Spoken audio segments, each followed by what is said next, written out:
I have started listening to a fun podcast by Dax Shepard called Armchair Expert.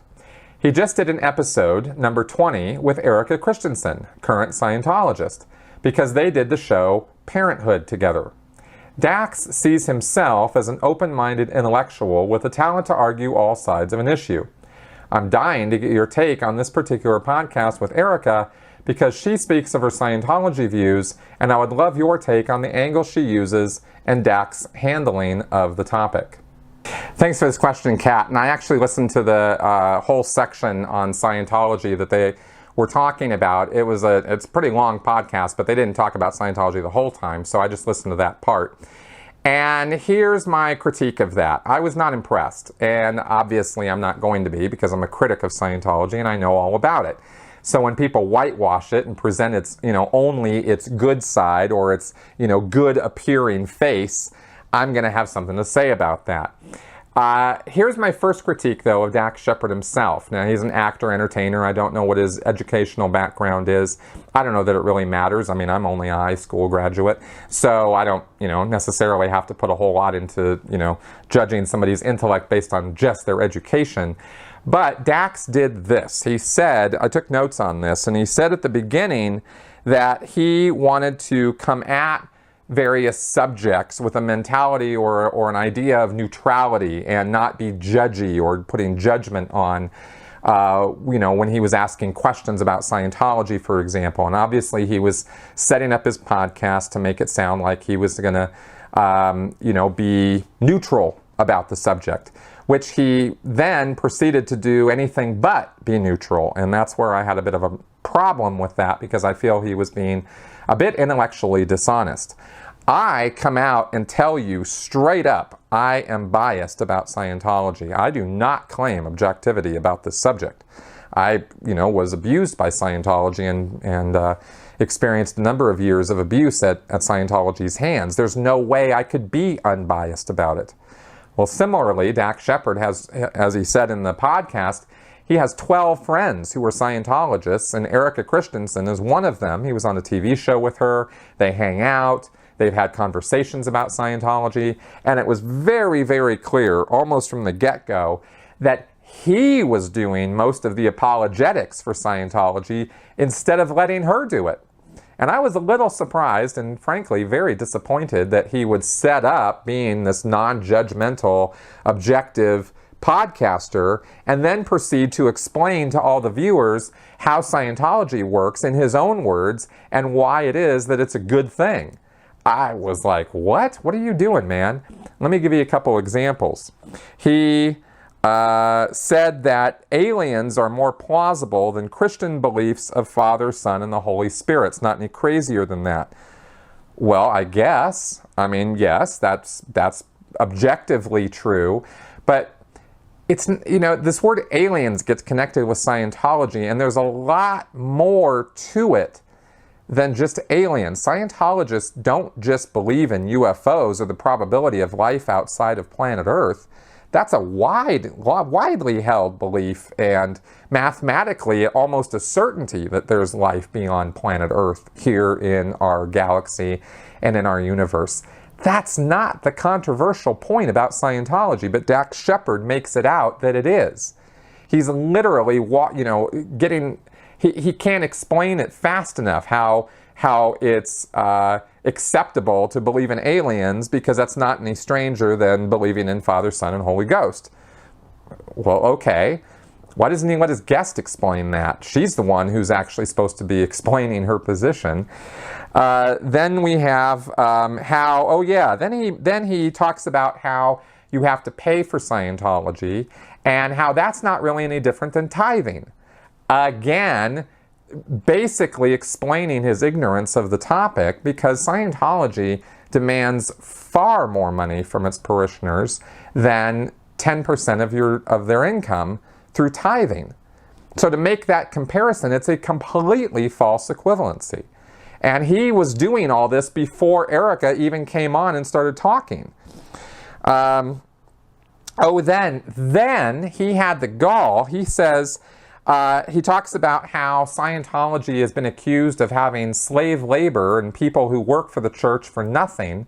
And he then again makes a false equivalency that this is how, in Christianity they have choir boys, and in Catholic Church they have volunteers and, like people who sing in the choir and this sort of thing. Like, right from the get-go, I'm thinking, do you have any idea what you're actually talking about? Because the things you're saying here are not equivalent in any way. The people who work for the Sea Org are 24/7.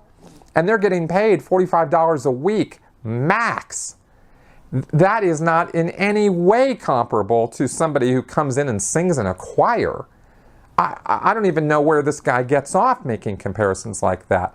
I don't have a problem with Dax Shepard as an individual. It's just that if he's going to present himself as an intellectual or as somebody who actually has done some study of his topic, well, I know this subject. So when he starts saying things like that, I can immediately dismiss his supposed knowledge of the topic because it's clear he doesn't know anything. All right, so those are just some of the examples of this. Now, once he actually did start talking to Erica and he gave her a chance to start explaining it, it was just softball question after softball question. Very, very safe, very, very easy for her, and she's a friend of his, so of course it was. If this is representative of his podcast, then he's really just having friendly conversations on his podcast with his friends. And that's fine. I got no problem with that.